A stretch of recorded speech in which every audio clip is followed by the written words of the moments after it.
Assalamualaikum warahmatullahi wabarakatuh. Yang terhormat dosen pengampu mata kuliah Matematika Diskrit Ibu Sri Mawarni MSI dan juga teman-teman saya yang melihat video ini. Semoga kita semua selalu diberikan kesehatan dan juga selalu diberikan perlindungan oleh Allah Subhanahu wa taala. Amin amin ya rabbal alamin. Pada kesempatan kali ini, saya ingin menyampaikan hasil laporan akhir saya mata kuliah Matematika Diskrit, yaitu logika argumen. Yang pertama, kita masuk ke definisi logika argumen. Pengertian dari logika argumen. Dalam Matematika Diskrit, logika argumen mengacu pada studi tentang kebenaran dan validitas argumen-argumen matematis. Ini meliputi analisis terhadap pernyataan-pernyataan matematis atau premis dan bagaimana premis-premis tersebut mengarah ke kesimpulan matematis yang sah. Logika argumen dalam konteks matematika diskrit membantu untuk memastikan bahwa penalaran matematis dilakukan dengan benar dan sesuai dengan aturan logika yang berlaku. Selanjutnya, kita masuk ke jenis-jenis logika argumen.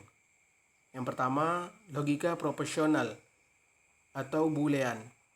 Ini artinya menggunakan proposisi dan koneksi logika seperti and, or, atau not untuk membentuk argumen dan menyimpulkan kebenaran dan suatu pernyataan. Logika induktif dan deduktif. Deduktif adalah logika yang menarik kesimpulan dari premis yang diberikan. Sedangkan induktif mencoba menarik kesimpulan umum dari observasi umum. Yang ketiga, logika matematika. Artinya terkait dengan pembentukan teorema, formodisasi, kuantur, dan struktur matematis yang kompleks. Lanjut, di sini ada contoh soal dari logika argumen matematika diskrit. Yang pertama, contoh soal 1. Jika saya tidak begadang, maka tidak akan mengantuk di kelas. 2. Saya mengantuk di kelas. 3. Jadi, saya malam tadi begadang.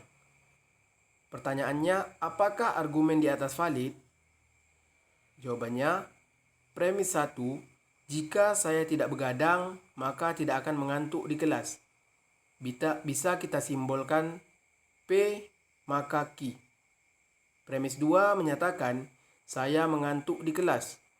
Bisa disimbolkan dengan negasi Q.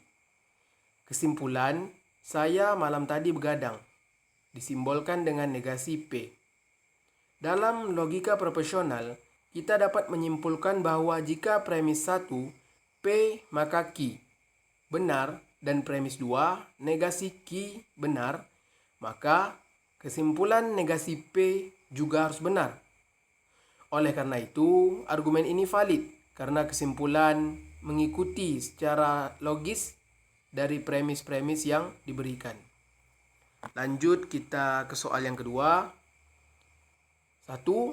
Jika hari ini adalah hari libur, maka saya pergi ke rumah nenek. 2. Saya pergi ke rumah nenek. 3. Jadi, hari ini adalah hari libur. Pertanyaannya, argumen di atas tidak valid. Premis 1 menyatakan, jika hari ini adalah hari libur, maka saya akan pergi ke rumah nenek. Bisa disimbolkan L maka N. Premis 2 menyatakan, saya pergi ke rumah nenek. Disimbolkan dengan N.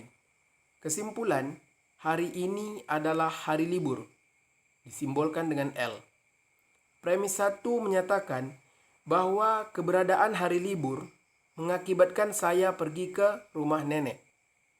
Sedangkan premis 2 menyatakan bahwa saya benar-benar pergi ke rumah nenek. Namun, dari premis-premis ini, kita tidak dapat secara langsung menyimpulkan bahwa hari ini adalah hari libur. Mungkin saja saya pergi ke rumah nenek tanpa hari libur.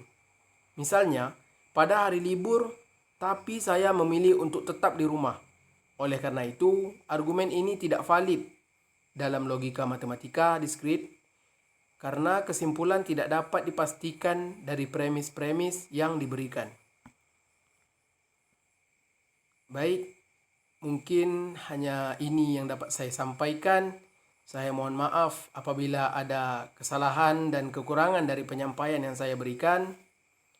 Semoga apa yang saya sampaikan ini bisa bermanfaat bagi kita semua dan menjadi semangat untuk kita semua agar terus belajar. Akhirul kalam, saya akhiri. Assalamualaikum warahmatullahi wabarakatuh.